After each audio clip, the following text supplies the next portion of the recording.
Hi, I'm Wendy with SheBuild, and I'm going to teach you about leathercraft. We're going to start by going over what's in front of you. First, let's grab this bag, and I'm going to introduce you to these tools and their functions. First, we're going to talk about the burnisher. The burnisher's function is to finish the edges of veg-tanned leather. And then we have this little container of tokonol. It looks like lip gloss. It's not.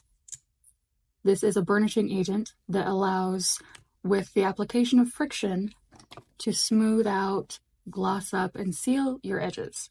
And then we have thread snips. Trust me, these are going to come in handy. You can use regular scissors and even a knife to cut threads, but these little guys, they're able to get right against the leather to just snip the threads without risking gouging your leather, which can happen if you're using a large pair of scissors to try and really get close, flush to your project to snip your threads. And then we have a scratch-all.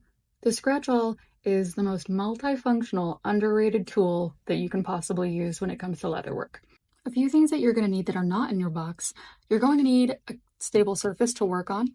I like to have a self-healing cutting mat on mine just because I'm always cutting on it. You're also going to need a sturdy hammer, mallet, or maul. Most people don't have polymer mauls. These are my preference when it comes to leatherwork, but you can use a lighter weight, just regular hammer. If you're going to be using a regular metal hammer, just keep in mind that over time, metal hammers hitting metal tools causes damage to the tool. So you will eventually want to get a polymer mallet or maul. But for now, a regular hammer will do just fine. And our first project doesn't require a hammer at all. Now that we've talked about essential tools, let's look at the actual projects. The first thing we're going to make is a money clip. Now, a money clip might be dated. Many people don't use cash anymore.